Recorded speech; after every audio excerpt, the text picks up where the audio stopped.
Just last year I was sleeping,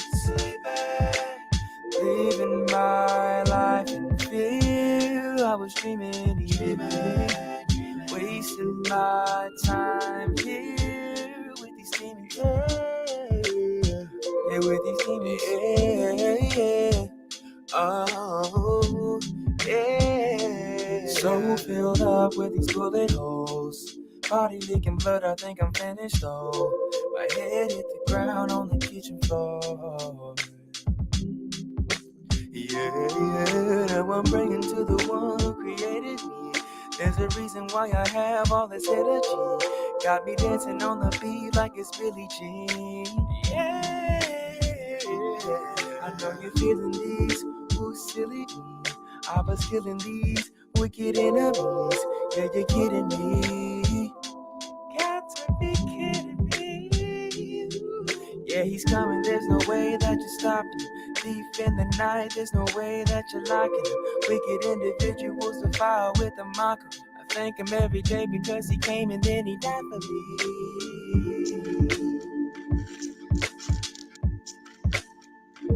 Yes, he died for me.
Shalom and blessings, brothers and sisters. Hope everybody's having a blessed night.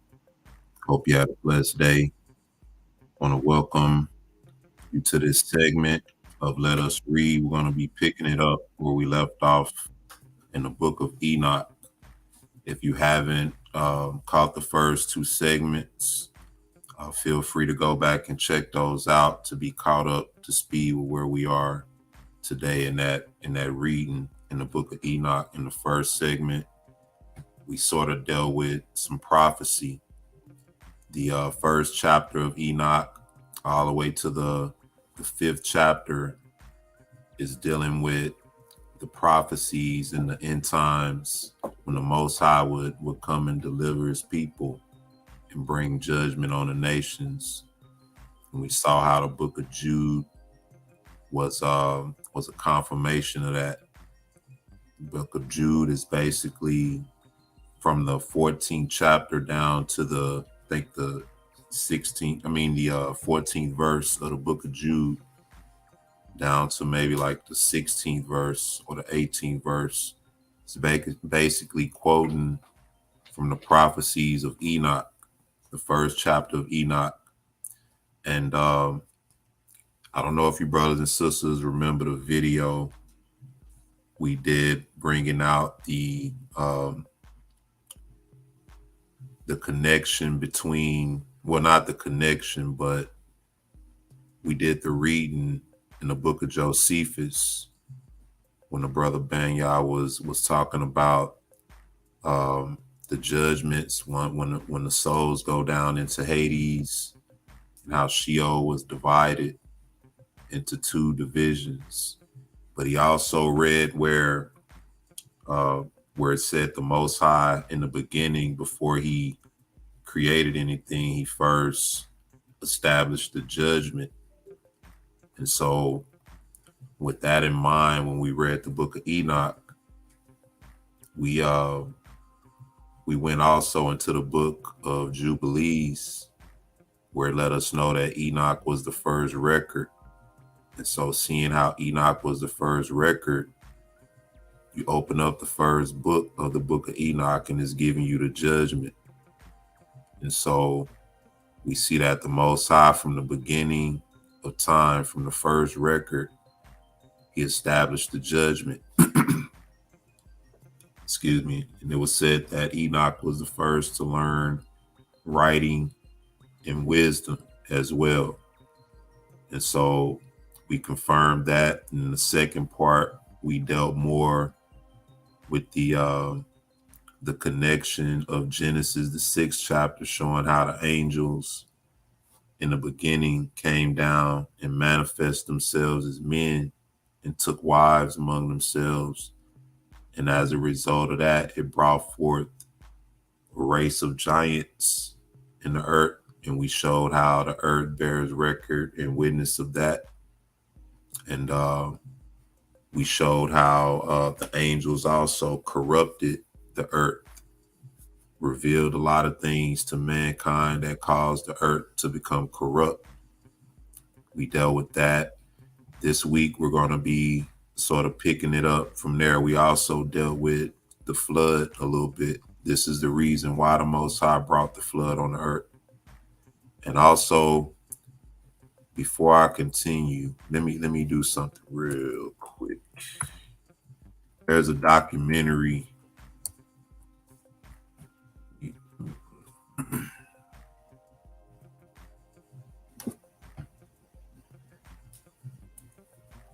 Give me one second. Oh, give me 1 second, brothers and sisters.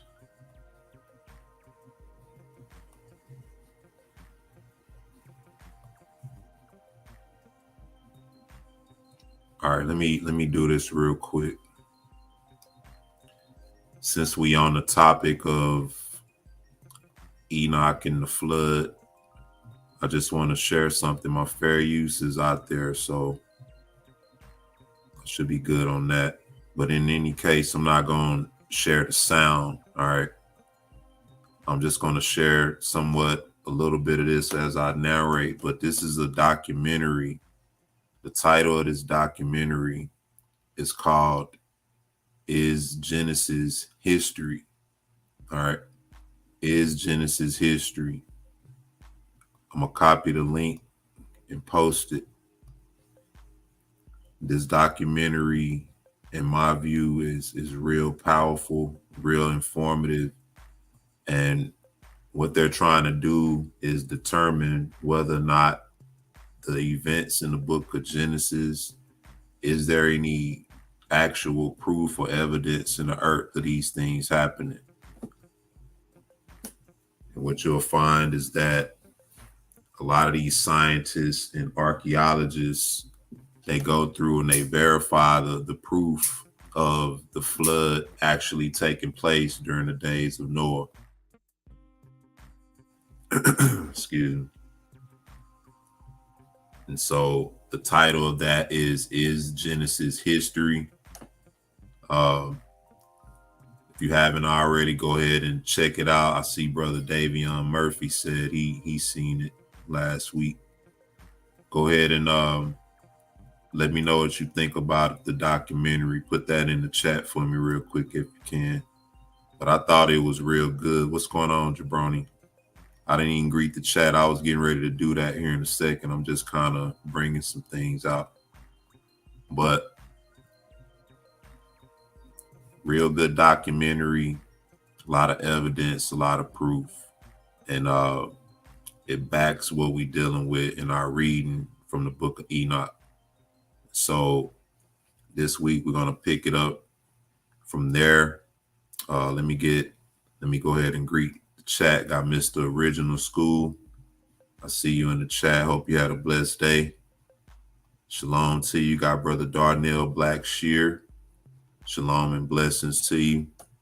Brother Darnell, since you've been first place and vibing out with us for a while, if you're interested in one of the giveaways we have, just reach out to us via email and then we'll correspond that way.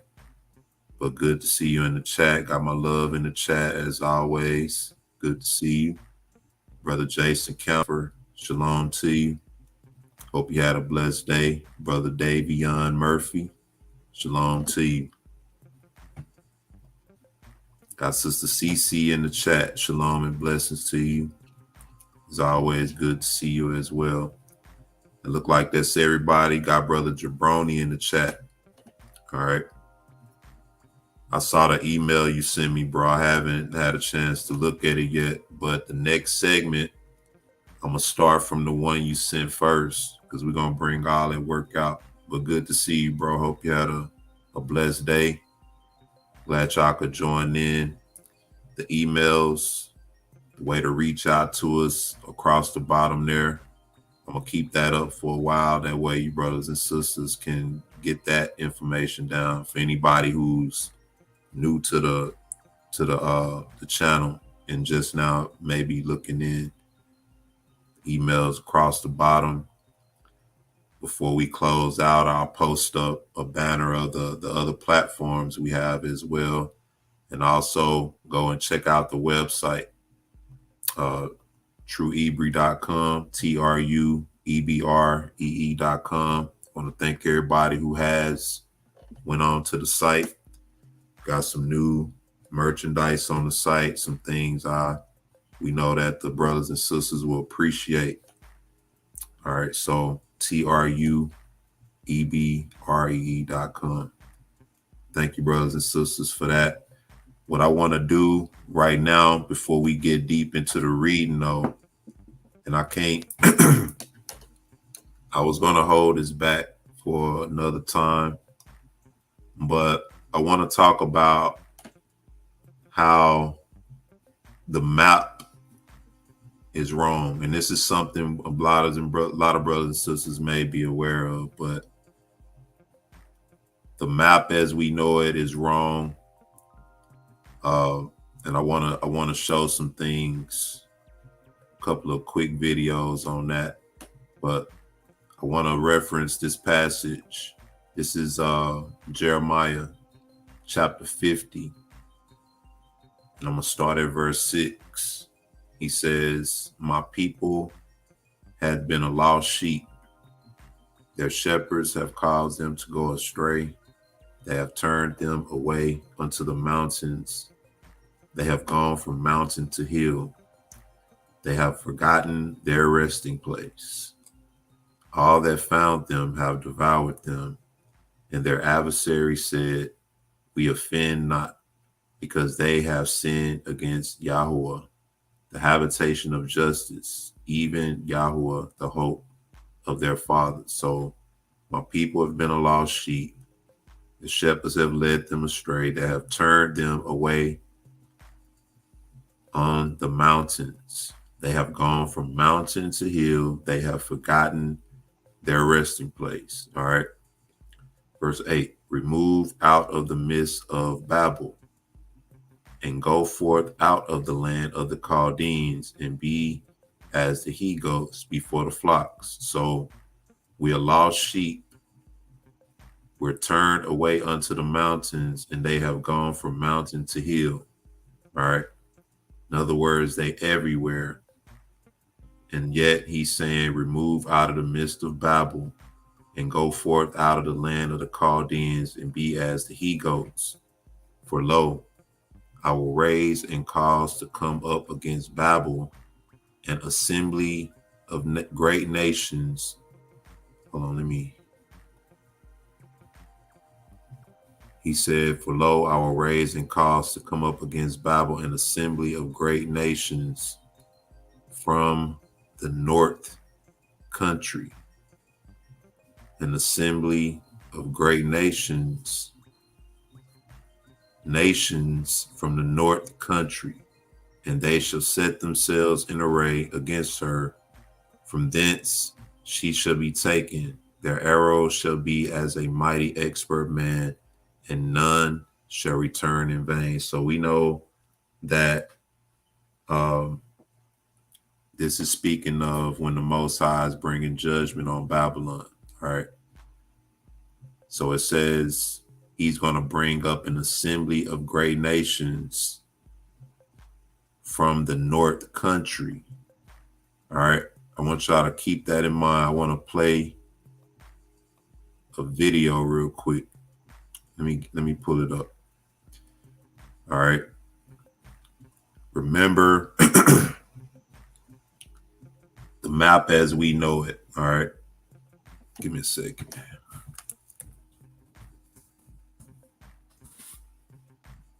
Hold on. All right. So if the context in which we're seeing things is correct, all right. And give me a second here.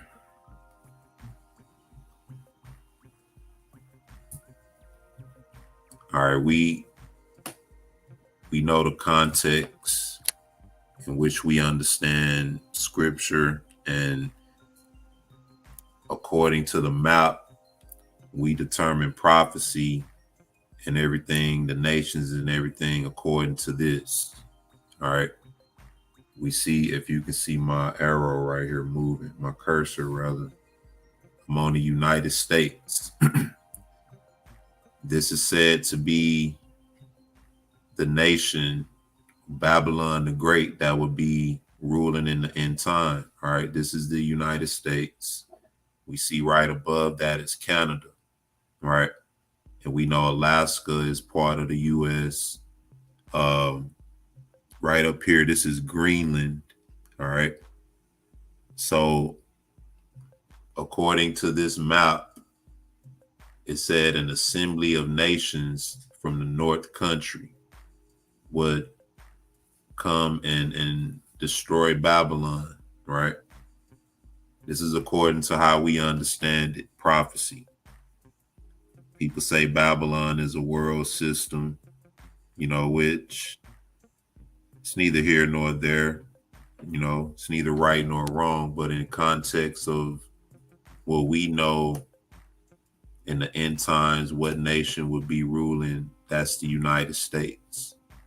Babylon the Great. So the nations from the north, right, according to this map, would be who? This, we see Canada and we see Greenland.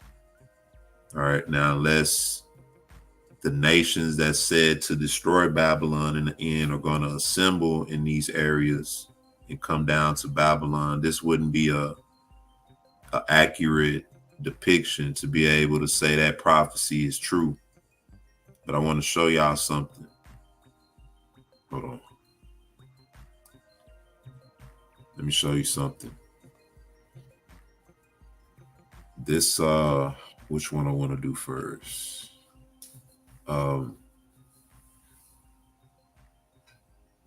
Okay, I want to do this one first.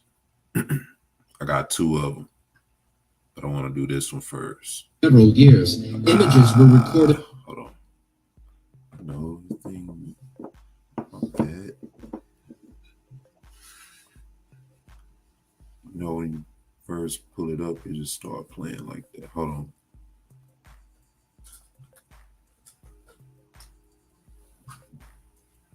I want to wake up my little ones, y'all. Okay.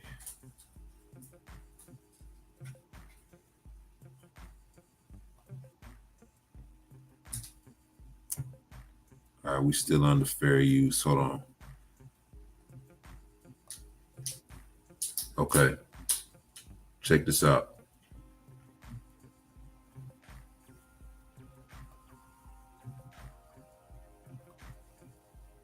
Several years, images were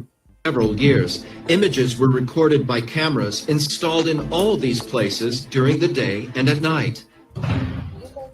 We found several differences in the trajectory of the sun. One of the most significant was between Australia and Argentina, which are in the same tropic.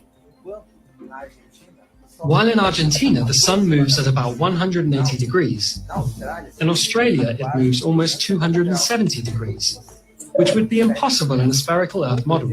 Another significant example was in the Canary Islands, where a time-lapse of the stars showed a circular movement incompatible with the spherical model of the Earth.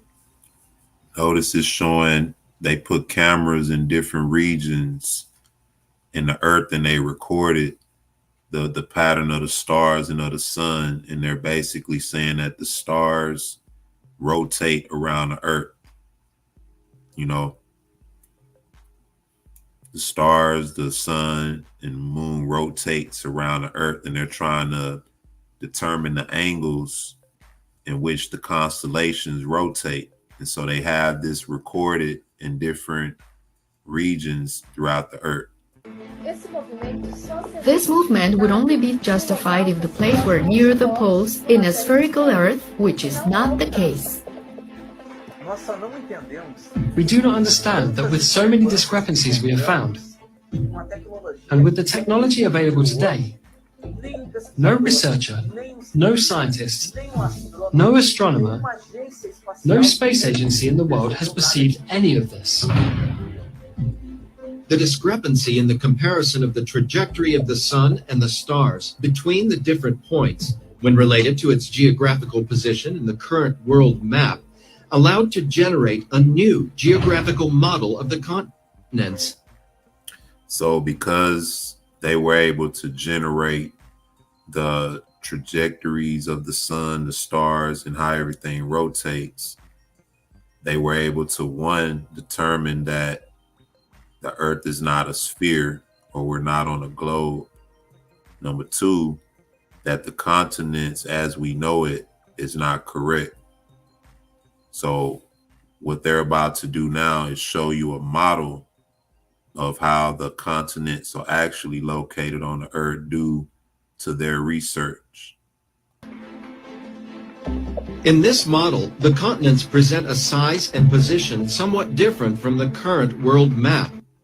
All right, so I don't know if I'm gonna try to blow it up. Well, I can't make it any bigger than that. Let me try this. Well, no, I can't make it any bigger than that. All right, so I'm gonna run it back a little bit so you can see how, according to their research, the continents are located. All right. Geographical model of the continents. All right, so now this is, we all are familiar with this model. All right, we see Africa, we see the United States, we see this is the area where Russia, China, Soviet Union, Moscow, India, you know, Pakistan, all those places are over here, all right, in this area. But due to what they found out, watch how the continents actually rotate, all right? In this model, the continents present a size and position somewhat different from the current world map. All right, so now, according to this map, we see that Greenland, like they said, is actually smaller than what is projected on the actual map, the maps that we use.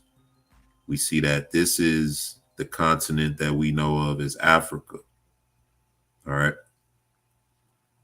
Right to the left of it, this is where Russia, China, and all these places are. All right.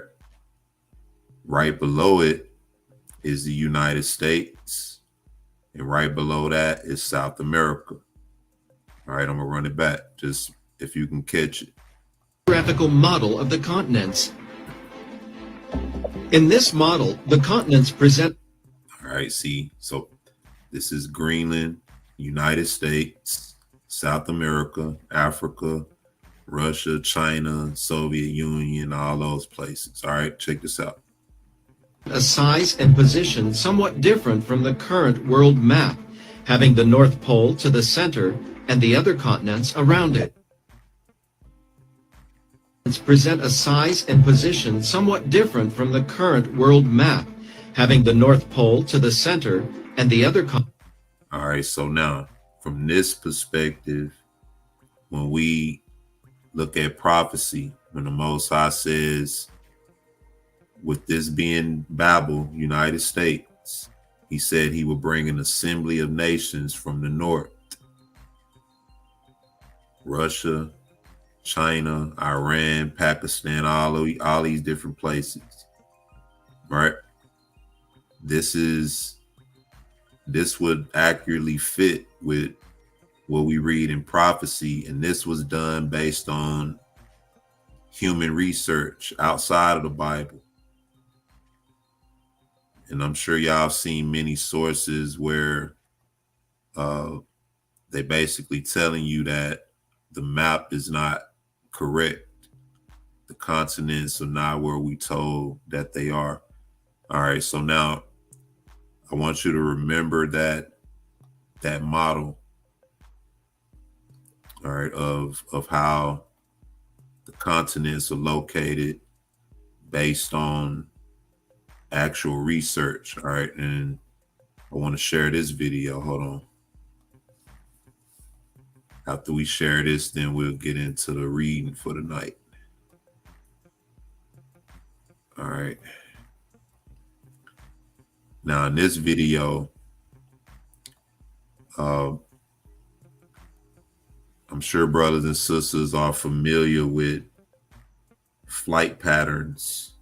And if you're not familiar with it, you may have heard something about the flight patterns and how they don't make sense and how things seem a little bit off with the flight patterns. All right, now I want you to check this video out and also remember that model of the earth, how it looked according to the research. Keep all of that in mind. Check this out.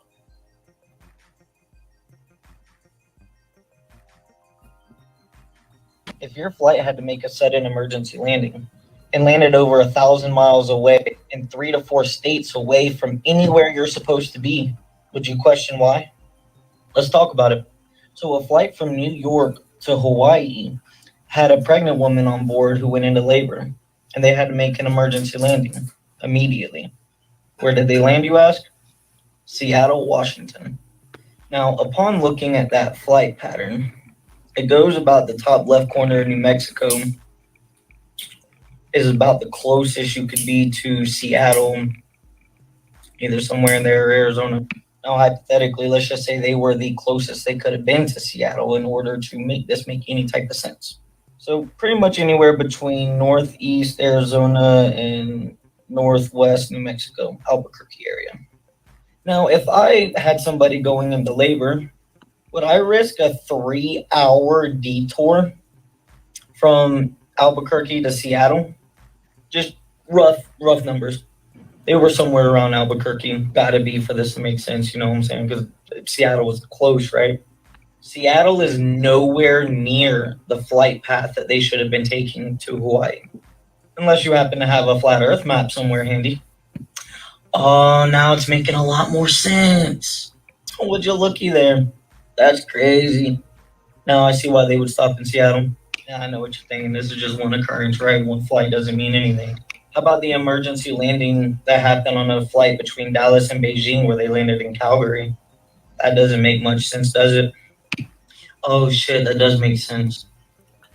All right, so now, if you can remember the model that we showed you in the last video with them putting the cameras in different regions and measuring the trajectories of the stars, the constellations, the moon, the sun, and all of that.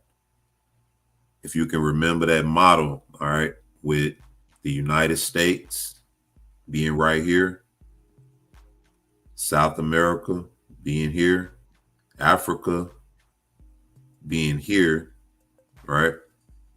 And right above it, you have Moscow, you have China, Beijing, you have Russia, Moscow, Russia.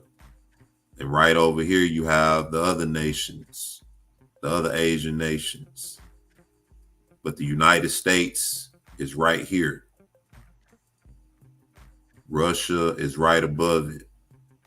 China, Russia, and all the nations that the Most High said he's going to array in battle, right above it to the north. All right, check this out. What do you know? Okay, two flights. That don't mean nothing. What about the flight from London to Pakistan where they made an emergency landing in Moscow? Why would you risk flying over all that land in all them countries in the event of an emergency? Oh, okay, it wasn't risky at all. It's actually right. Okay. No, that makes total sense as to why they would land in Moscow. Or what about the flight from Chicago to Doha, or however you pronounce it? They also had an emergency landing in Moscow. Odd. Oh, okay, not so odd now. Not Same thing here. You see Chicago right here, Doha right here. You have Africa right here, Moscow right here, right above the United States. And so the nations to the north, right? Now on a regular map, that prophecy wouldn't make sense. The map that we're used to looking at, it wouldn't make much sense. But due to the research and, you know, the proper understanding and locations, which, you know, you look at, you know, I'm not even sure if this is accurate in terms of size, but this is more accurate in terms of location and placement when you're looking at prophecy. And this is what's mostly hidden from us. Also, if you can see my cursor, right? The slave coast of West Africa would have been this area right up in here. So when you look at a boat ride, you know, the boat ride just looked like it just kind of went here, which is why we see why a lot of our brothers and sisters ended up in South America too. This is where Brazil and you know, Venezuela, all them places are right up in here. Brazil has the largest population of Negroes outside of Africa. So that would make sense. The boat ride coming from here to here, right? And then right up in here is where you have your other islands, your West Indies and all of that. So you got all of that up in here, the drop off points. Then you got the United States right here. That make more sense. so odd now. That makes perfect sense. I can see that. Not even just emergency landings. What about Auckland to Peru? Why would you go all the way up here to Los Angeles and then down to Peru? Why couldn't you just go across? It's the same amount of ocean almost. I mean, pretty close. Oh, okay, because Los Angeles is in a direct line almost of Peru and Auckland. Man, that's crazy. Wake up, guys. They're lying to you. The earth is flat, guys. It's time to wake up. Take back your freedom. Peace and love. Their fathers have inherited lies. So the map ain't right, y'all. I always knew something was wrong about this map. You know, didn't know quite what, but there's something ain't quite right about it. You know, and this is why a lot of people are able to, you know, come up with different things about the slave trade, saying the slave trade never really happened. You know, if you look at the map that we have, you know, it's still not really far-fetched to believe. But then when you look at the distance, you know, that was more of the schism, you know, or the issue that people were having, the distance. But we see that according to a different trajectory of the map, it makes more sense and it fits with prophecy, and we see that as being confirmed by those who are in power, basically. Those behind the scenes know it's true, you know, of course, but this is, you know, kind of getting out there. In case you brothers and sisters didn't know, you know, the map that we're used to is not correct. So there's another understanding of a map. Let me see something.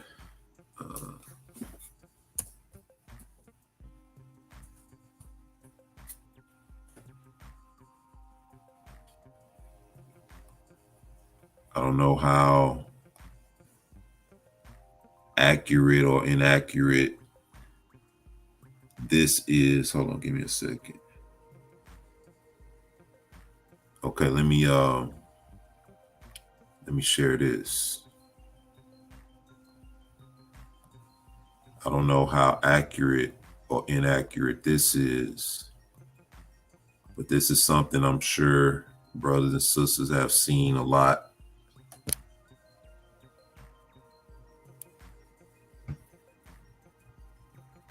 And if you type in Google hidden lands maps, that's what I did, and this is what came up. But like I said, I don't know how accurate or inaccurate this is, but you see this, this is Africa, South Africa, United States, Moscow, Russia, China,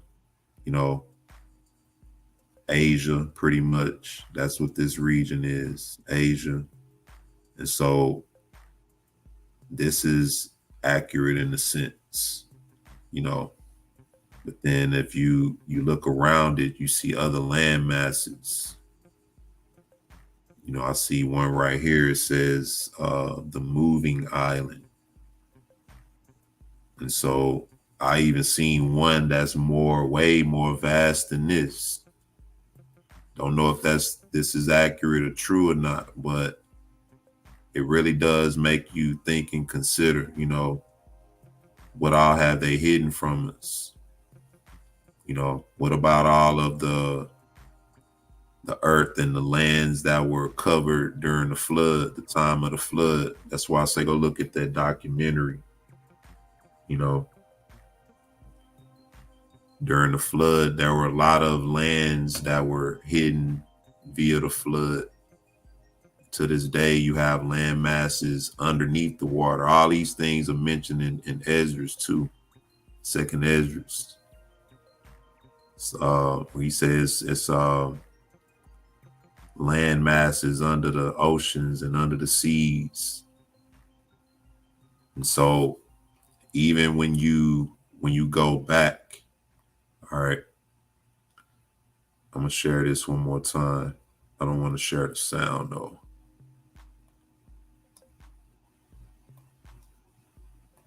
All right, if I go back. All right, so this is the model right here. All right, if we go back to this is if you're looking at land masses, right?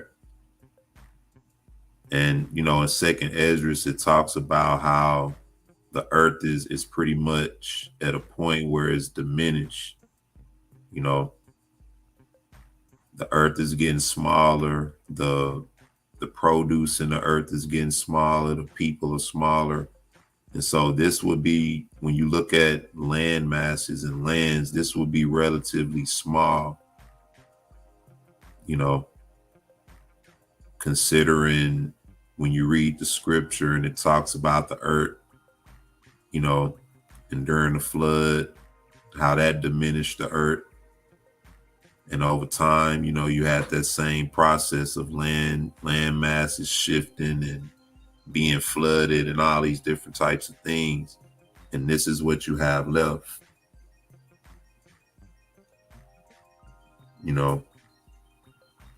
And so Mr. Original School said there is no such thing as outer space. It is water from above contained inside the firmament. Exactly. And I'm under the belief that a lot of what they call outer space is really underwater and other hidden land masses.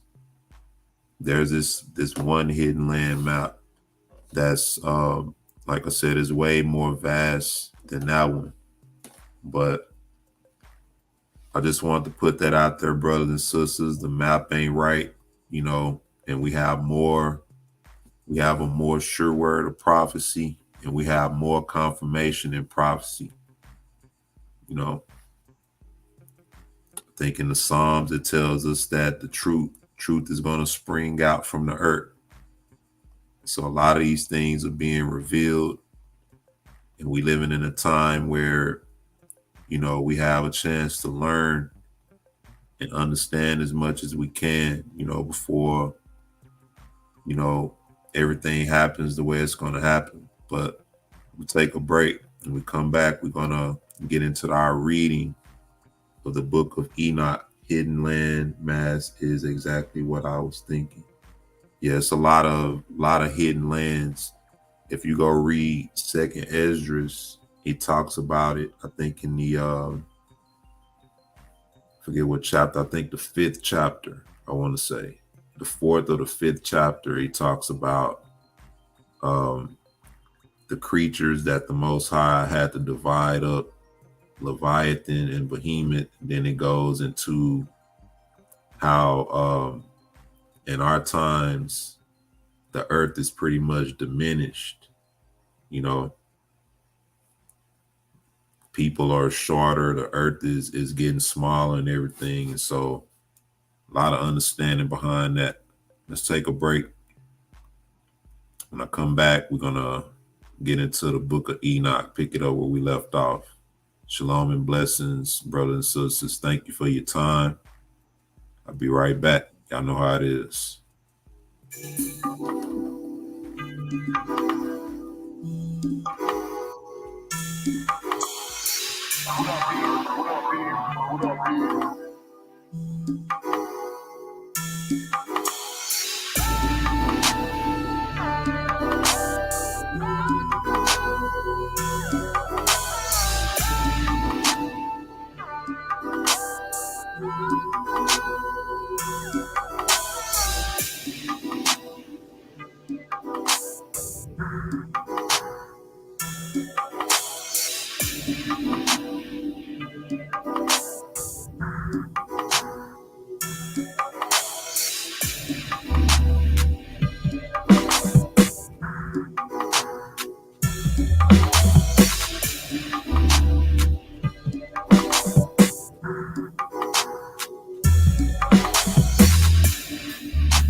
Shalom, shalom.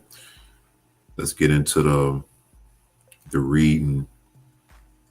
We're in Enoch. Give me a second.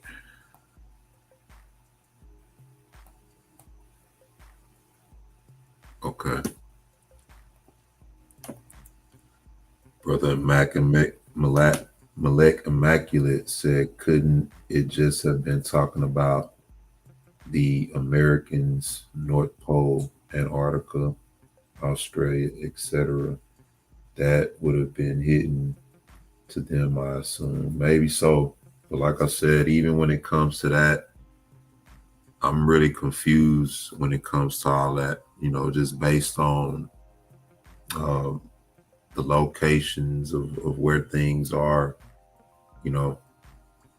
So could have been. I don't even really think that they've been everywhere on the earth to really give us an accurate, understanding of certain things, but who knows? In any case, we know that according to prophecy, the map that they gave us is not accurate. It's based on a globe model. We know that that's up in questions, whether or not we on a globe or not, it's questionable. But in any case, some more come out with it. We're gonna get into the reading. Let me share that. Okay. So that's not the one I wanted, bro. All right, so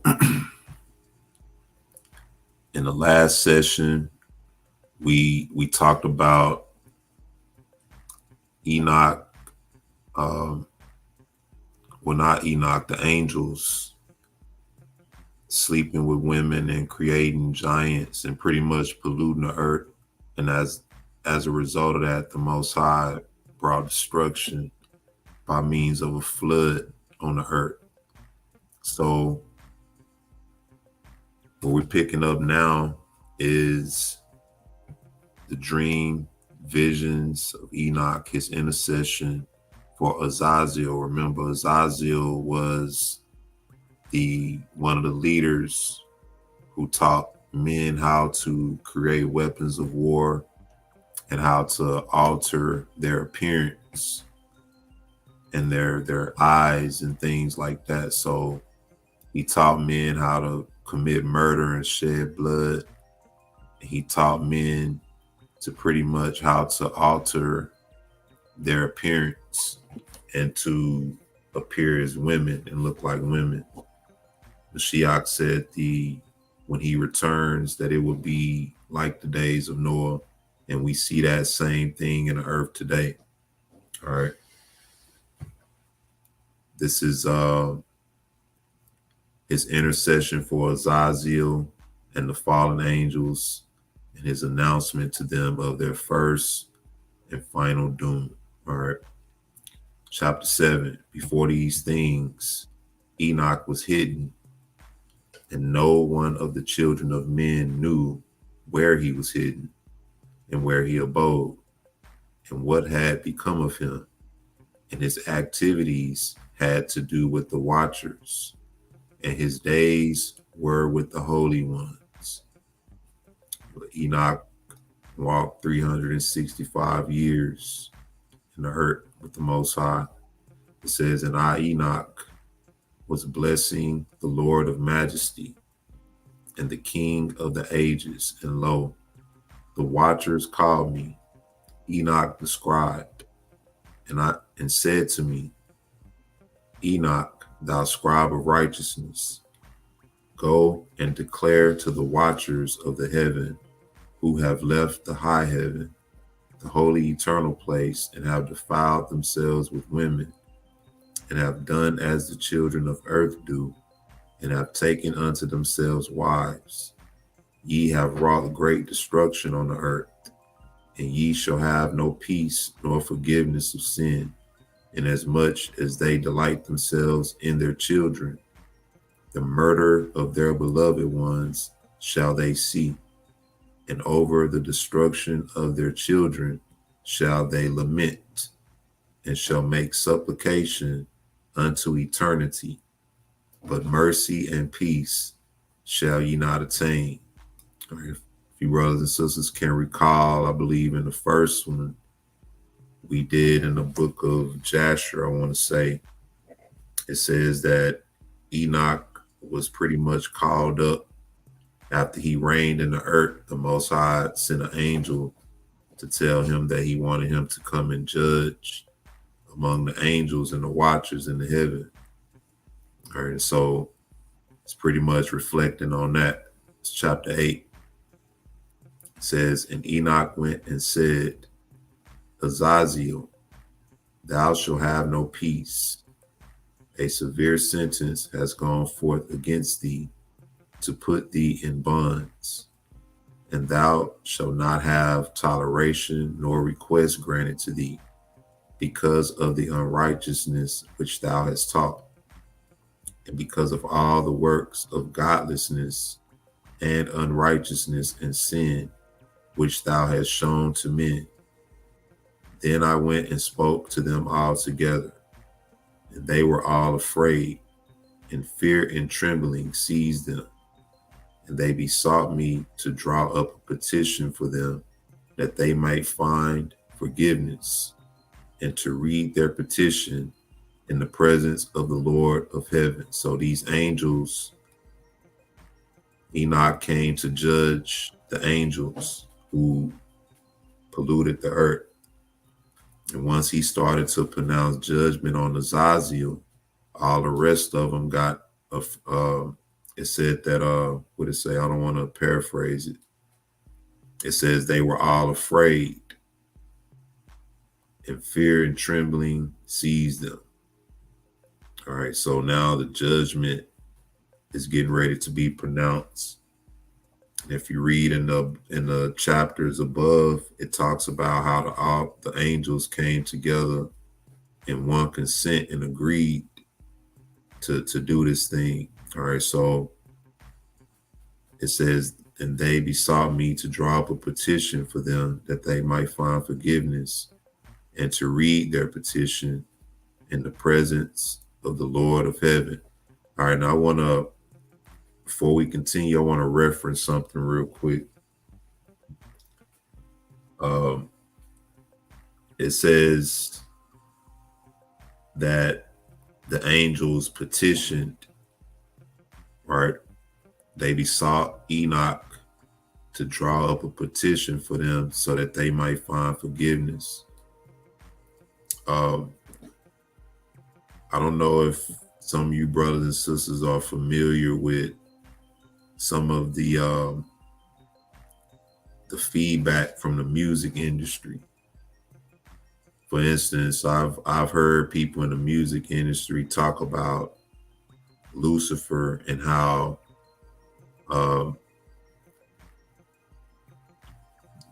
do they put it? They say that God didn't understand him or something like that, some to that magnitude, or that, you know, he was unmerciful toward him, or he didn't understand, you know, he wasn't basically understanding toward what they did. And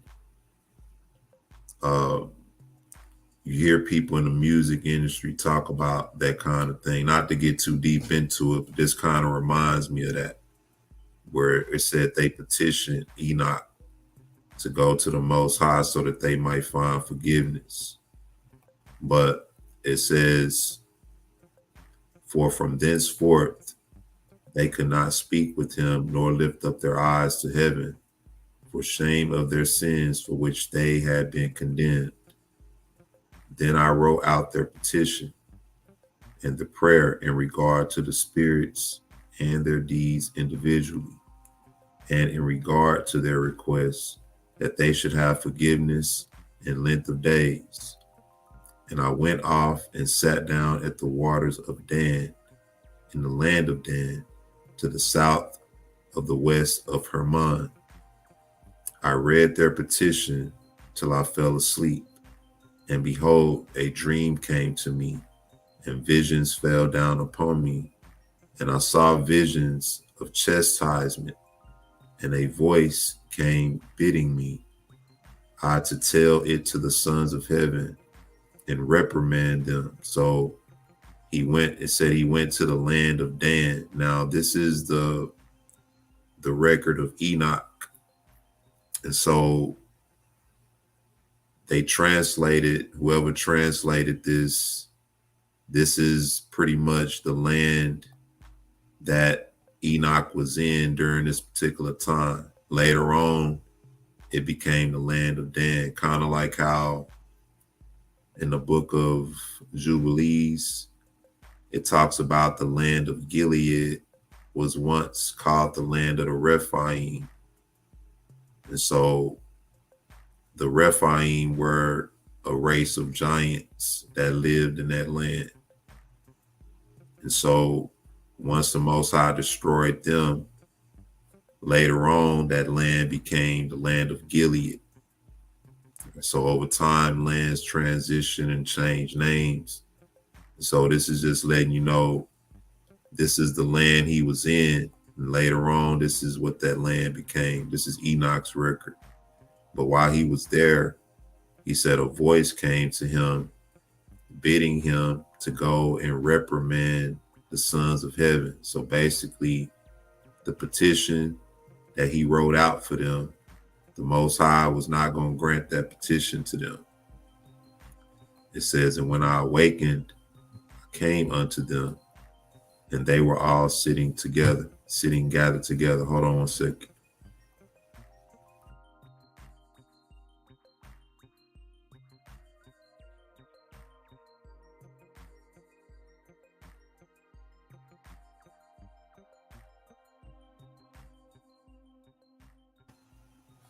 All right.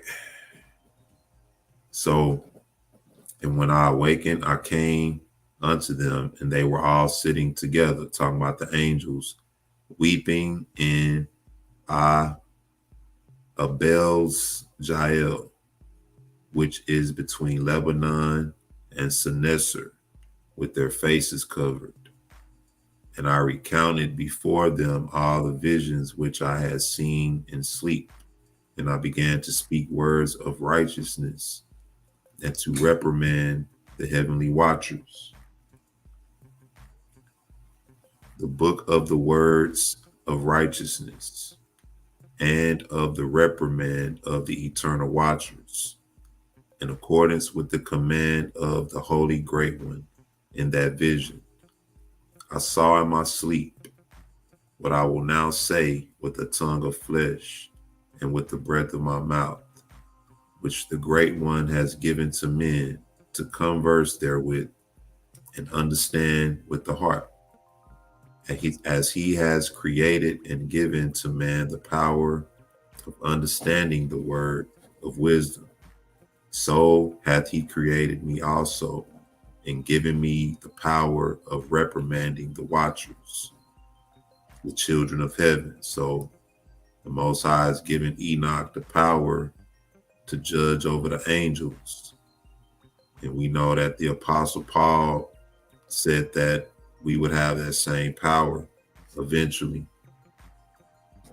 It says, I wrote out your petition, and in my vision it appeared thus, that your petition will not be granted unto you throughout all the days of eternity, and that judgment has been finally passed upon you. Yea, your petition will not be granted unto you, and from henceforth ye shall not ascend into heaven unto all eternity. And in bonds of the earth the decree has gone forth to bind you for all the days of the world, and that previously ye shall have seen the destruction of your beloved sons, and ye shall have no pleasure in them, but they shall fall before you by sword, and your petition on their behalf shall not be granted, nor yet on your own, even though ye weep and pray and speak all the words contained in the writing which I have written. And the vision which was shown to me thus, behold, in the vision clouds invited me, and a mist summoned me, and the course of the stars and the lightnings sped and hastened me, and the winds in the vision caused me to fly, and lifted me upward, and bore me into heaven. And I went in till I drew nigh to a wall which is built of crystals, and surrounded by tongues of fire. And it began to affright me. And I went into the tongues of fire, and drew nigh to a large house, which was built of crystals. And the walls of the house were like tessellated floor made of crystals. And its groundwork was of crystal.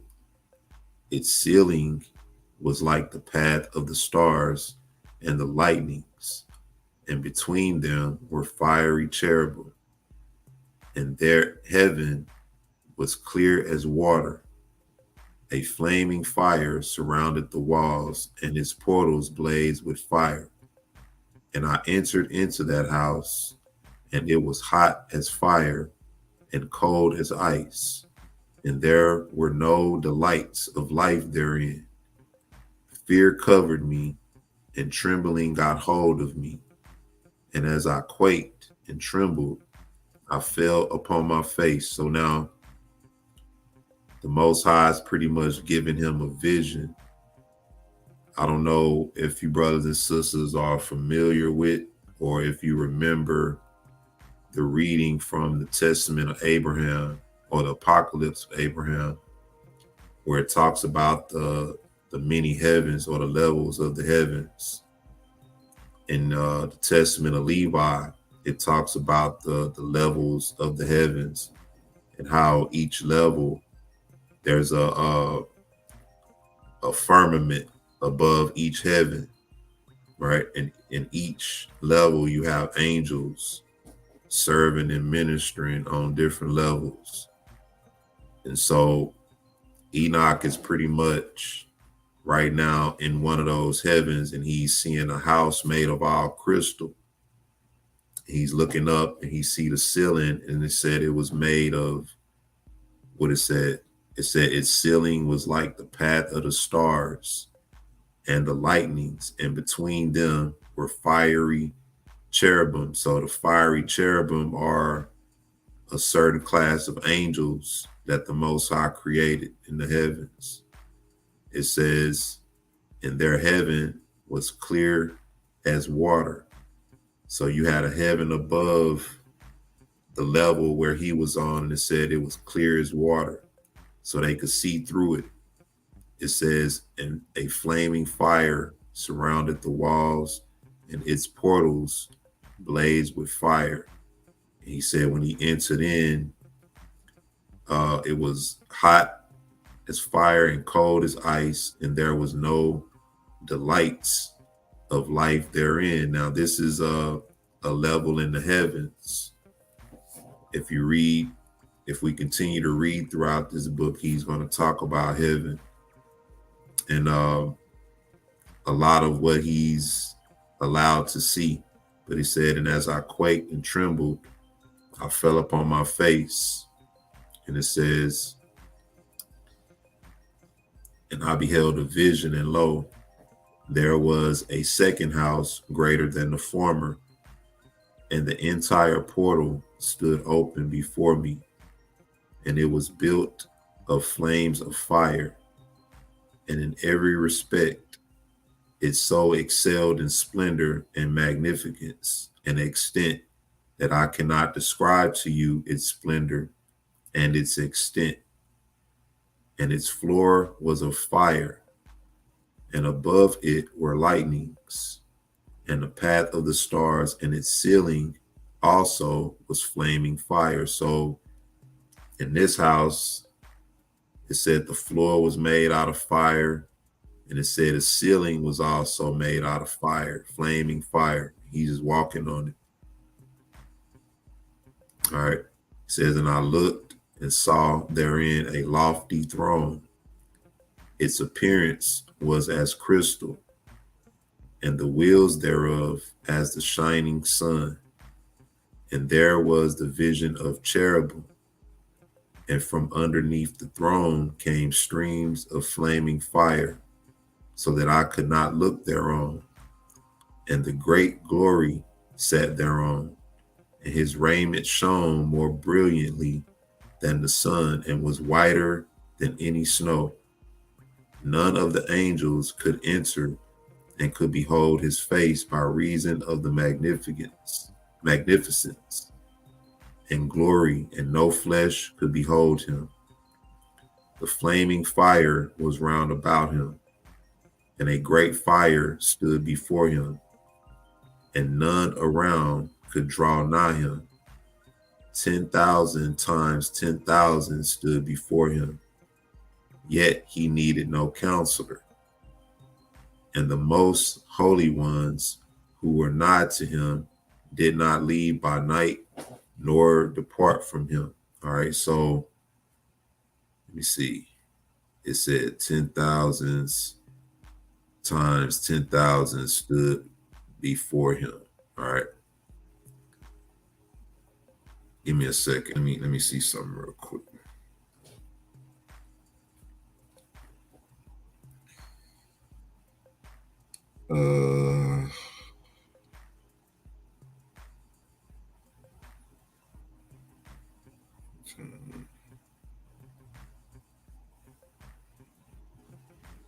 One second.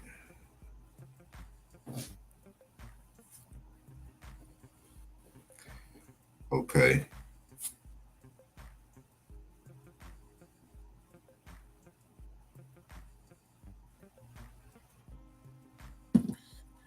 All right. So he says, the flaming fire was round about him, and a great fire stood before him, and none around could draw nigh him. 10,000 times 10,000 stood before him, yet he needed no counselor.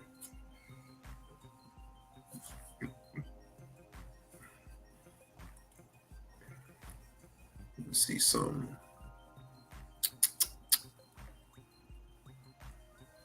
Daniel chapter 7. It says, this is Daniel chapter 7, verse 9. It says, I beheld till the thrones were cast down, and the Ancient of Days did sit, whose garment was white as snow, and the hair of his head like pure wool, His throne was like fiery flame, and his wheels as burning fire. A fiery stream issued and came forth from before him. Thousands ministered unto him, and 10,000s times 10,000 stood before him. The judgment was set, and the books were opened. I beheld then, because of the voice of the great words which the horn spake, and I beheld till even, okay, I didn't want verse 11. I just wanted 9 and 10. All right, 10,000 times 10,000 stood before him. So when we come back here, it says, and from underneath the throne came streams of flaming fire, so that I could not look thereon, and the great glory sat thereon, and his raiment shone more brightly than the sun, and was whiter than any snow. None of the angels could enter and could behold his face by reason of the magnificence and glory, and no flesh could behold him. The flaming fire was round about him, and a great fire stood before him, and none around could draw nigh him. 10,000 times 10,000 stood before him, yet he needed no counselor. And the most holy ones who were nigh to him did not leave by night nor depart from him. And until then, I had been prostrate on my face, trembling. And the Lord called me with his own mouth and said to me, Come hither, Enoch, and hear my word. And one of the holy ones came to me and waked me. And he made me to rise and approach the door. And I bowed my face downward. And he answered and said to me, and I heard his voice, Fear not, Enoch, thou righteous man and scribe of righteousness. Approach hither and hear my voice.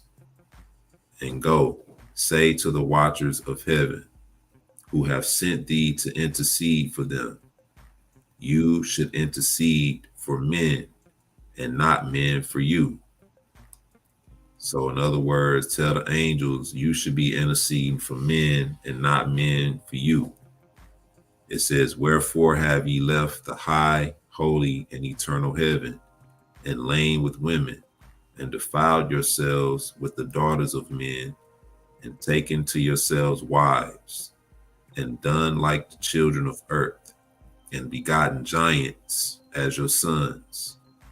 And though ye were holy, spiritual, living the eternal life, you have defiled yourselves with the blood of women, and have begotten children with the blood of flesh, and as the children of men have lusted after flesh and blood, as those also who die, as those also do who die and perish. Therefore have I given them wives also, that they might impregnate them and beget children by them, that thus nothing might be wanting to them in the earth. So basically, I created cohabitation and consummation between the man and woman for the earth realm, not for the angels in the heavens. And I created it that way because men die and perish, and this is a way to keep mankind in the earth. But he says, but you were formerly spiritual, living the eternal life and immortal for all generations of the world. And therefore I have not appointed wives for you. For as for the spiritual ones of the heaven, in heaven is their dwelling. And now the giants who are produced from the spirits and flesh shall be called evil spirits upon the earth, and on the earth shall be their dwelling. Evil spirits have proceeded from their bodies. So, in other words, the children that were born of them, the Most High is going to deliver them up to death. And he says they shall become evil spirits in the earth. Evil spirits have proceeded from their bodies. All right. Because they are born from men, and from the holy watchers is their beginning and primal origin. They shall be evil spirits on earth, and evil spirits shall they be called. As for the spirits of heaven, in heaven shall be their dwelling. But as for the spirits on the earth, which were born upon the earth, on the earth shall be their dwelling. And the spirits of the giants afflict, oppress, destroy, attack, do battle, and work destruction on the earth and cause trouble. All right. The spirits, remember, he said the spirits, the giants will become evil spirits, and evil spirits will proceed from their body. So that means that these spirits will still be in the earth. All right. The spirits will be operating in the earth still. Now look at the characteristics. It says, and the spirits of the giants, what do? They afflict, they oppress, they destroy, they attack, they do battle, and work destruction on the earth and cause trouble. This is what the spirits of the giants do. So who in the earth has this spirit? The spirits of the giants. And are these people, is salvation meant for these people who possess these spirits and have these spirits? They take no food, but nevertheless hunger and thirst and cause offenses. And these spirits shall rise up against the children of men and against the women, because they have proceeded from them. From the days of the slaughter and destruction and death of the giants, from the souls of whose flesh the spirits, having gone forth, shall destroy without incurring judgment.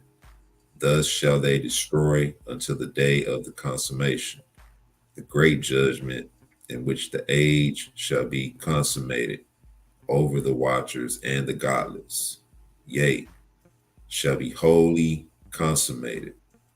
And now, as to the watchers who have sent thee to intercede for them, who have been aforetime in heaven, say to them, you have been in heaven, but all the mysteries had not yet been revealed to you, and ye knew worthless ones, and these in the hardness of your heart have ye made known to the women. And through these mysteries, women and men work much evil on the earth. So the secrets and all the things that the watchers revealed to them, it says that they didn't fully understand those things. And these secrets that you revealed to people were the worthless secrets. All right. It says, ye have been in heaven, but all the mysteries had not yet been revealed to you. For ye knew worthless ones, and these in the hardness of your hearts ye have made known to the women. Talking about when you go read about Azazel, it talks about how he taught them what it said, the cutting of roots. All right.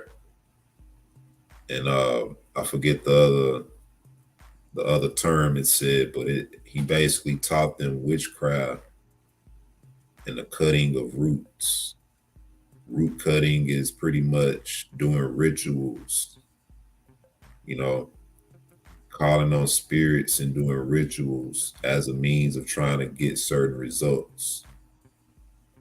This is what Azazel taught the women. And it says, and through these mysteries, women and men work much evil on the earth.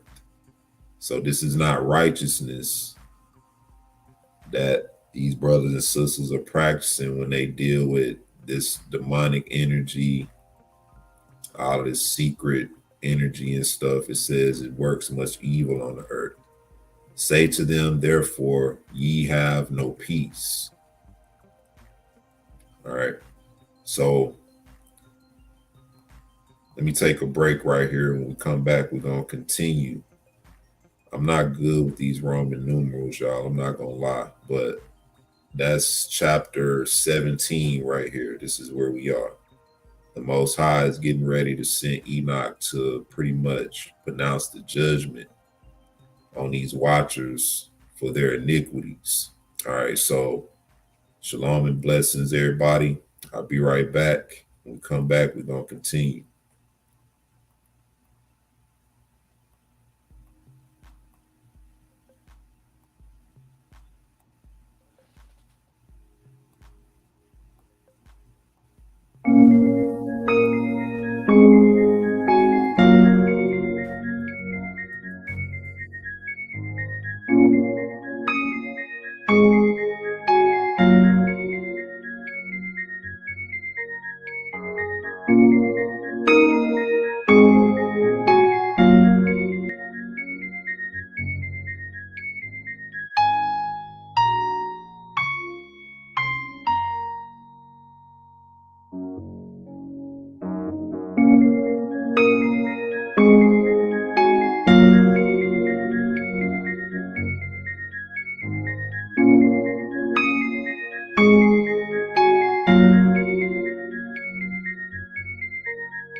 All right.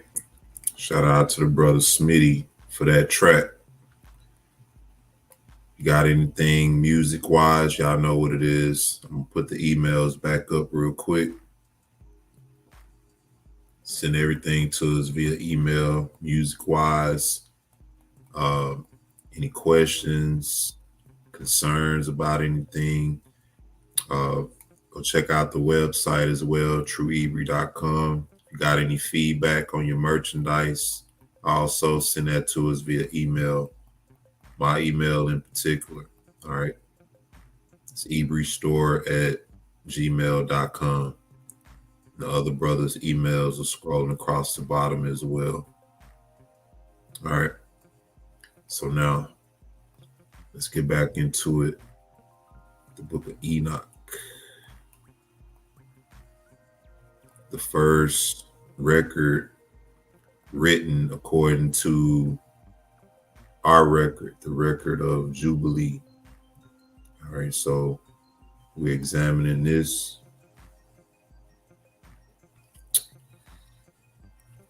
Chapter 17. And they took and brought me to a place in which those who were there were like flaming fire. And when they wished, they appeared as men. And they brought me to the place of darkness and to a mountain to the point of whose summit reached to heaven. And I saw the places of the luminaries and the treasuries of the stars and of the thunder, and in the uttermost depths, where were a fiery bow and arrows and their quiver, and a fiery sword and all the lightnings. And they took me to the living waters and to the fire of the west, which receives every setting of the sun. And it came to a river of fire in which the fire flows like water and discharges itself into the great sea towards the west. And I saw great rivers and came to the great river and to the great darkness and went to the place where no flesh walks. All right, so now, once again, if you read the Testament or the Apocalypse of Abraham, let me see. She said, Sister Cece, she said, Brother Ebert mentioned songs. Check out the lyrics of The World. Hold on, Bob Bob's interesting. I'm not sure what's being implied. Oh, I don't know what that is. I might be talking about something else. But if you read the Apocalypse of Abraham, he talks about how he was taken up on a high mountain. And when he was taken up, the spirit or the angel of the Most High assisted him up there, and it was so that he can go worship the Most High.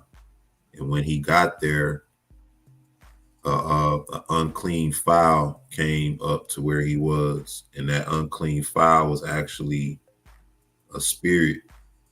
And inside of that unclean fowl was the spirit of Azazel, the first angel who was condemned into the judgment. And one of the things that he said was to Abraham, he asked him, what are you doing up here on top of the mountain where no flesh, he said, where no flesh is eaten and no water is drinking. All right. And so this is where Enoch is. He went to a place where no flesh was. And of course, Abraham came after Enoch, and Enoch was the one who sentenced Azazel. And this is what we're about to read about. And it says, and I saw the mountains of the darkness of winter, and the place whence all the waters of the deep flow. I saw the mouths of all the rivers of the earth and the mouth of the deep. So Enoch was basically seeing how the Most High constructed the earth in terms of the waterways, the water passages, how they connect. He said he saw the living waters and to the fire of the west, which receives every setting of the sun. And then he said, and I came to a river of fire, in which the fire flows like water and discharges itself into the great sea towards the west. And so he's looking at a place actually where there's, where it said there's warm water pockets in the earth. It's places where you can get in the water and it's actually warm. And a lot of these areas connect with other rivers and land masses. So he's actually seeing the secret places in the earth. And it says he also saw the great deep as well. When the Most High flooded earth, he broke up. It said he opened up 7 floodgates of the great deep. But then he said he opened up 7 windows of heaven as well. So you had water coming down and you had water coming up. All right.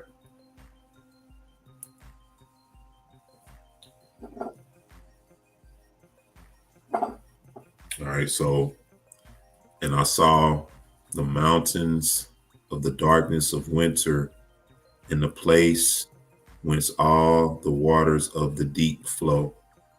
I saw the mouths of all the rivers of the earth and the mouth of the deep. I saw the treasuries of all the winds.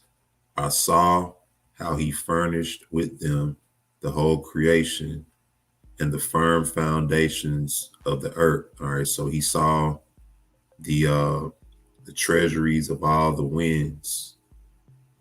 So he was able to see how the wind flows throughout the earth. There are actually chambers in which the winds flow. It says, and I saw the cornerstone of the earth. I saw the 4 winds which bear the earth and the firmament of the heaven. And I saw how the winds stretch out the vaults of heaven and have their station between heaven and earth. These are the pillars of the heaven. I saw the winds of the heaven which turn and bring the circumference of the sun and all the stars to their setting. So you have wind that actually, it says it turns and bring the circumference of the sun. So you have the sun, the moon, and the stars rotating around the earth. And that's actually wind, according to this, that's projecting the sun, the stars, and the moon and causing it to rotate within the firmament. Because he said he saw the firmament as well. So the firmament is what's enclosing everything. He saw that, and then he saw the winds and how the winds cause the sun, the moon, and the stars to rotate. It says, and I saw the winds on the earth carrying the clouds. So as winds, when we look at the clouds moving, you have winds that push the clouds as well. I saw the paths of the angels. I saw at the end of the earth the firmament of the heaven above. So he was able to go to the end of the earth, all right, and see the firmament. And I proceeded and saw a place which burns day and night, where there are 7 mountains of magnificent stones, 3 towards the east, 3 towards the south. And as for those toward the east, one was of colored stone, and one of pearl, and one of jacinth, and those toward the south of red stone. All right, so now wherever he is, he's somewhere on the earth. All right. He's on the earth and he's seeing these places, these secret places.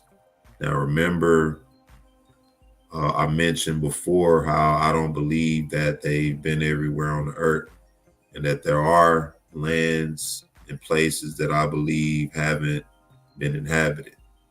All right.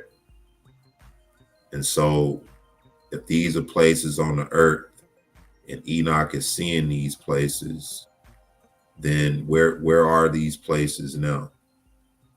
All right, it says, but the middle one reached to heaven like the throne of God of alabaster, and the summit of the throne was of sapphire. And I saw a flaming fire, and beyond these mountains is a region, the end of the great earth. So beyond where he was, it says it's another region, the end of the great earth. All right. It says, did he see the moving island? I don't know, bro. Maybe that's, like I said, that map, I don't know how accurate or true that is, but I know the part of it where we are, the center part, that was pretty accurate.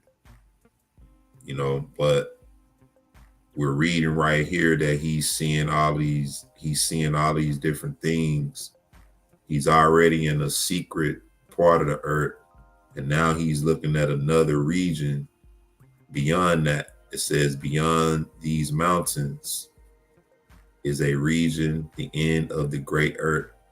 These, it says there the heavens were completed, and I saw a deep abyss with columns of heavenly fire, and among them I saw columns of fire fall, which were beyond measure alike toward the height and toward the depth. And beyond that abyss I saw a place which had no firmament of the heaven above, and no firmly founded earth beneath. There was no water upon it, and no birds, but it was a waste and horrible place. I saw there 7 stars like great burning mountains. And to me, when I inquired regarding them, the angel said, this place is the end of heaven and earth. This has become a prison for the stars and the host of heaven. And the stars which roll over the fire are they which have transgressed the commandment of the Lord in the beginning of their rising, because they did not come forth at their appointed time. And he was wroth with them and bound them to the time when their guilt shall be consummated, even for 10,000 years. So it says, the angel said, this place is the end of the earth and the end of heaven and earth. And wherever this place was, it said it was a prison for the stars and the host of heaven. Stars and the host of heaven. Now remember, the Bible talks about when Mashiach comes, the Most High coming, it says he's going to judge the whole creation. All right. And so this sort of puts a different spin on things when it comes to the judgment. It even talks about death, hell, and the grave being cast into the lake of fire. So this judgment is something more, it's beyond our comprehension. Let me put it like that. This is something greater, and we're just a part of what the Most High is God planned in terms of the totality of his creation. But he said, and the stars which roll over the fire are they which have transgressed the commandment of the Lord in the beginning of their rising, because they did not come forth at their appointed times. And he was wroth with them and bound them to the time when their guilt should be consummated, even for 10,000 years. And Uriel said to me, Uriel was one of the righteous angels. It says, here shall stand the angels who have connected themselves with women, and their spirits, assuming many different forms, are defiling mankind and shall lead them astray into sacrificing to demons as gods.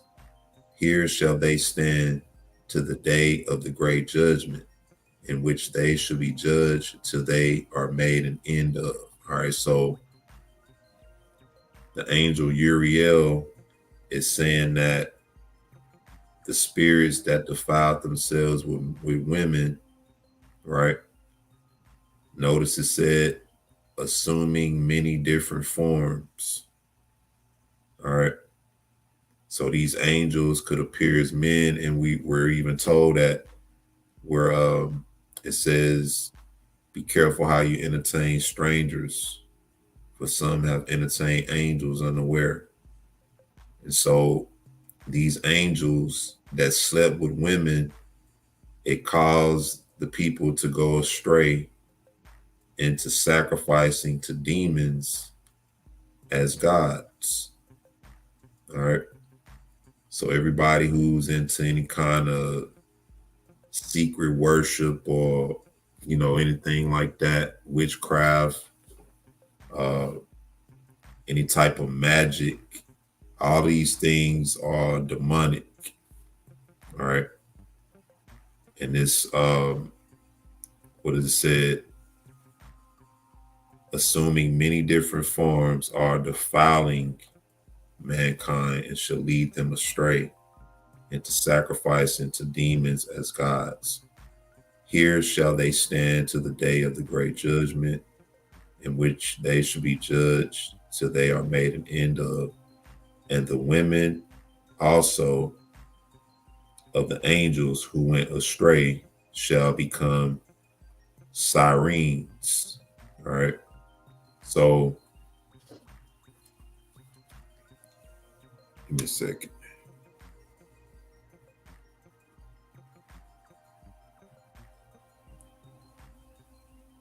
One second. Hold on.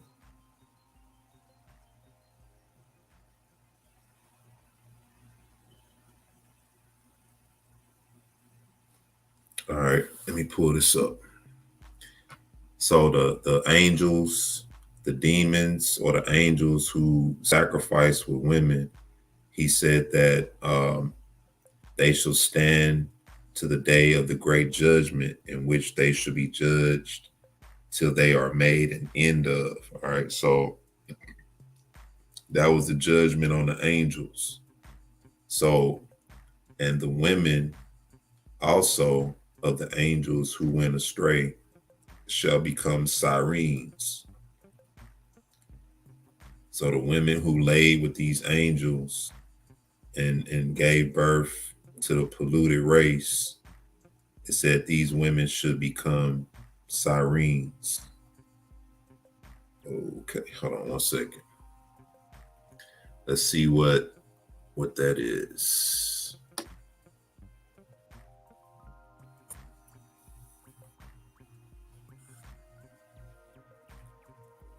Let's see what give me one second.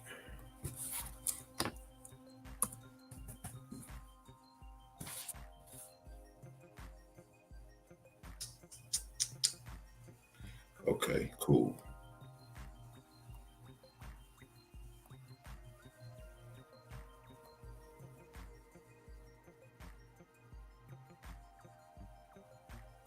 All right. You go to Google, type in sirens, and this is what you come up with. All right. These mermaid looking creatures.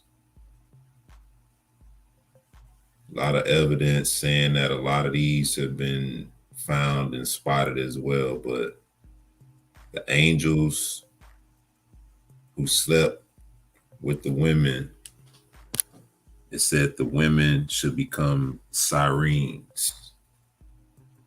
All right. According to Enoch.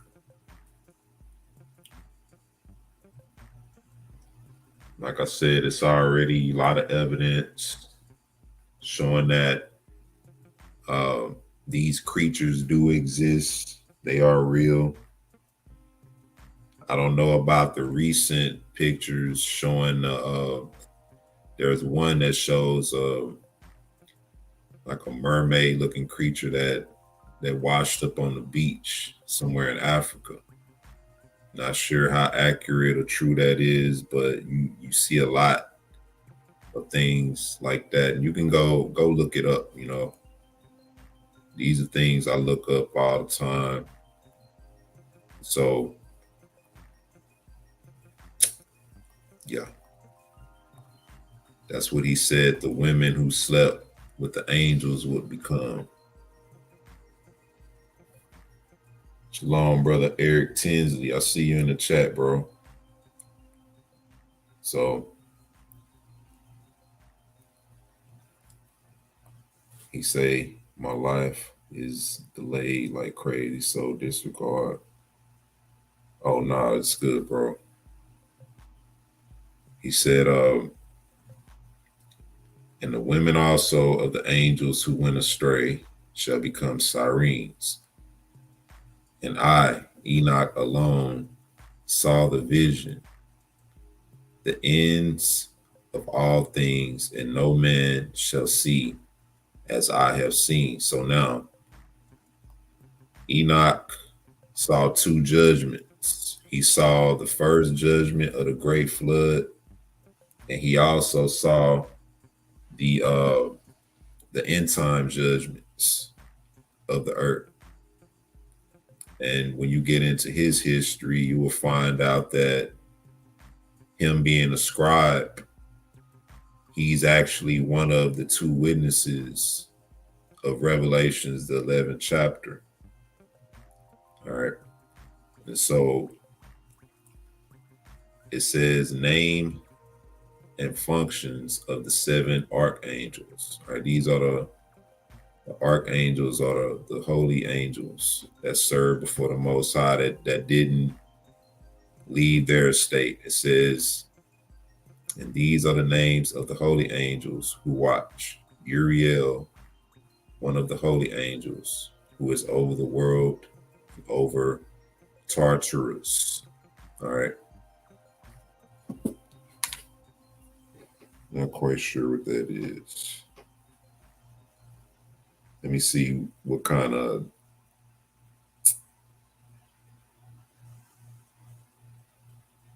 explanation I can get for this. Tartarus, the infernal regions of ancient Greek mythology. The name was originally used for the deepest region of the world, the lower of the two parts of the underworld, the lower of the two parts of the underworld. So this is basically describing Hades, where Hades or Sheol, because it's two parts, according to Josephus, it's two parts to the underworld and Sheol. You had the place of torture, and then you had Abraham's bosom. And so Uriel, one of the holy angels who is over the world, and over Tartarus. All right. Raphael, one of the holy angels who is over the spirits of men.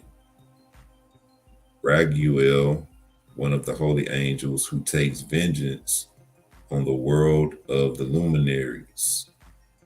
Michael, one of the holy angels, to wit, he that is set over the best part of mankind and over chaos. Right? Michael the archangel is said that the angel that standeth for thy people. All right. Mike Angel has said he's set over the best part of mankind. Meaning what? We go to Daniel. It's talking about how Michael is fighting for Israel. He says, and over chaos, Serachiel, one of the holy angels who is set over the spirits who sin in the spirit. Gabriel, who sin in the spirit.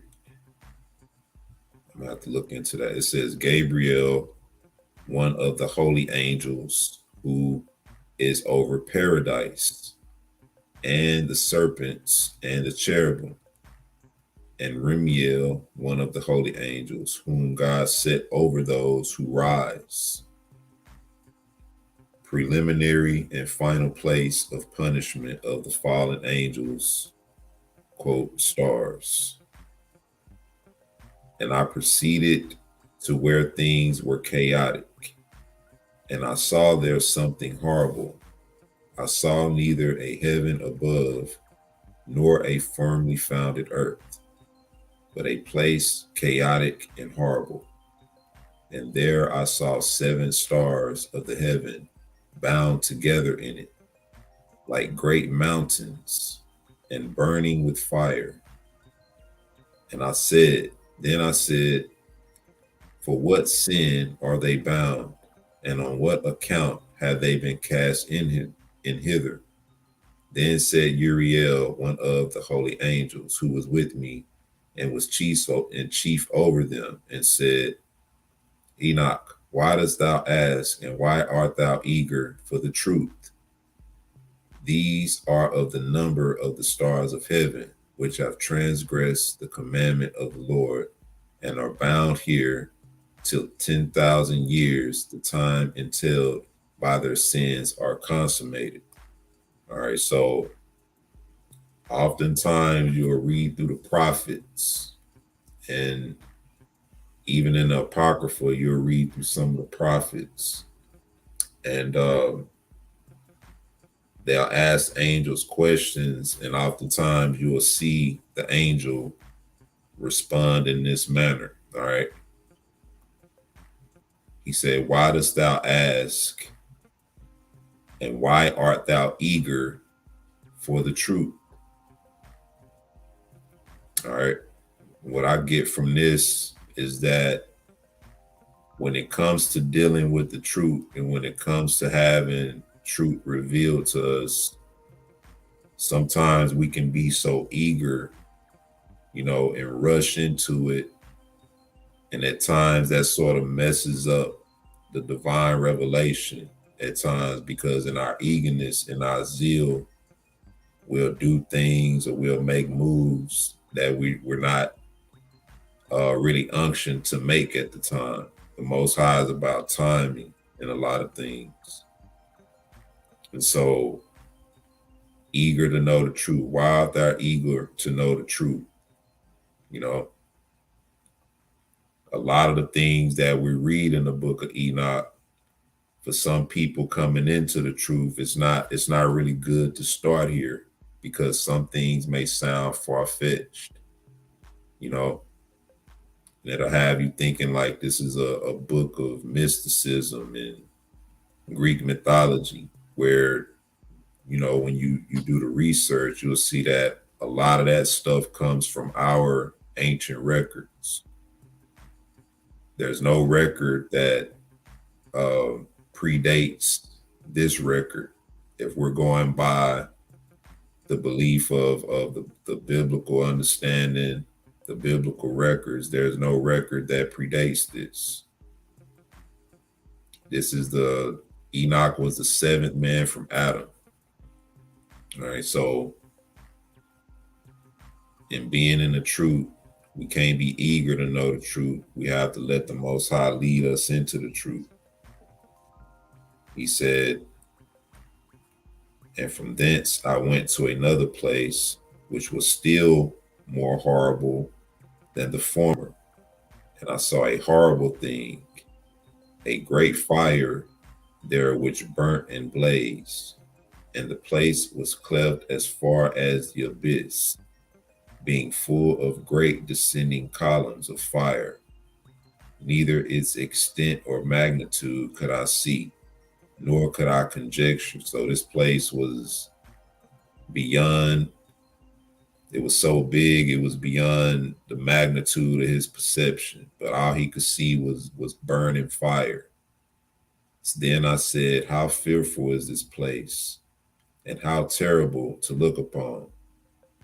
Then Uriel said, answered me, one of the holy angels who was with me, and said unto me, Enoch, why hast thou such fear and affright? And I answered, because of this fearful place, and because of the spectacle of the pain. He said unto me, this place is the prison of the angels, and here they will be imprisoned forever. All right, so this place where he saw was a place of burning fire beyond the magnitude that he could see. Nor could he conjecture. He couldn't even come up or see an end in this place.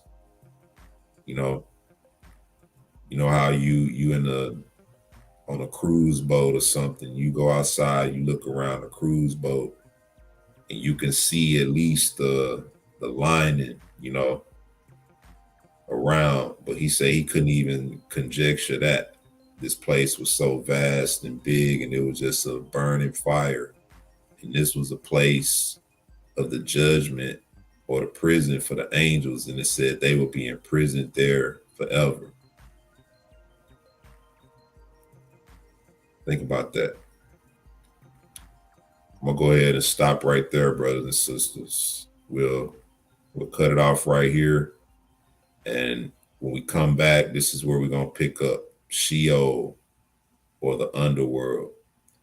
And we're gonna also revisit the text. And Josephus dealing with Sheol and Hades. I think it's called Hades in there. All right. He said, is that the lake of fire? Now think about this, Brother Jabroni. And you already noticed too how it said that the lake of fire was created for Satan and his angels, right? So that place, I'm believing he did see the lake of fire, because once again, if you read the Apocalypse of Abraham, he showed Abraham the lake of fire too. He had the same reaction. It was a fearful and dreadful place beyond description, basically. And so this is what? XX2, that's 22, Sheol, or the underworld. This is where we're going to pick it up. I'm going to take a break off real quick. And when we come back, we're going to close out and deal with some other announcements and everything. Shalom and blessings, brothers and sisters. Thank you for your time. If you have a copy of Enoch and you can read along, cool. If you don't, just email me. That way you'll have it for yourself and you can read along. The email will be scrolling across the bottom. I'll be right back.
Mr. The original school, you right on time with that precept.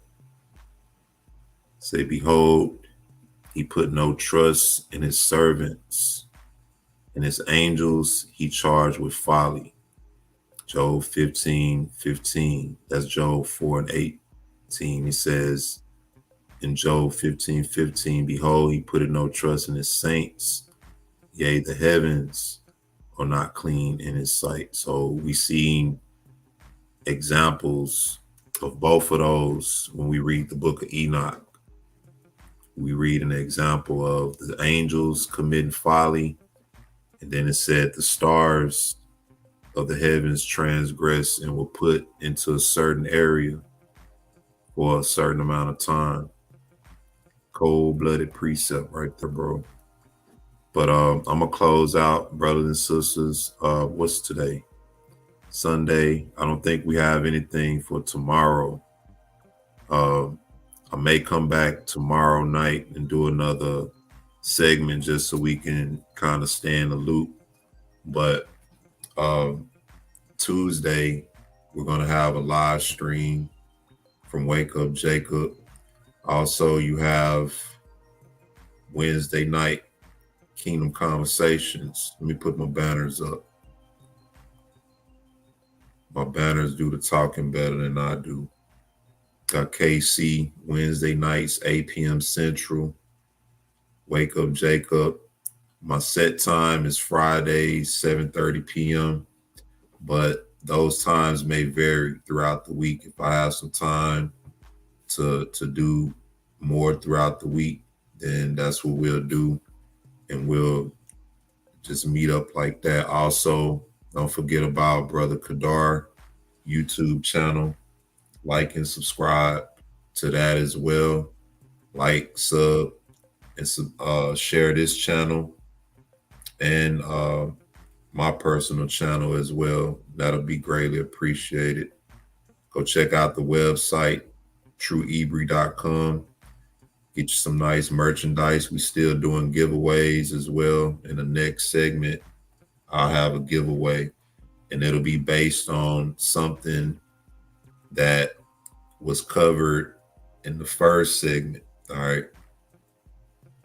Hint, that's a hint and a clue right there. So I want to thank you, brothers and sisters, for supporting in that, for chiming in, giving your input and everything. And also, once again, if you have anything you want to send us, send it to us via email. Emails are scrolling across the bottom there. All right. So on that note, brothers and sisters, I'm going to go ahead and shut down. I pray everybody have a blessed night, a blessed rest of the week.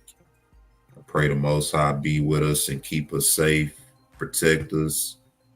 Most of all, forgive us for our sins and transgressions, and remember his holy covenant with our forefathers. That's the main thing that we have in our time. The Holy Spirit of promise, which we are sealed with until the time of redemption. So shalom and blessings to you, brothers and sisters. Shalom to my side of the earth brothers. Hope you brothers doing well. Our praises to our Heavenly Father, our praises to his Son, and our praises to his Holy Spirit. Shalom and blessings, brothers and sisters. Later.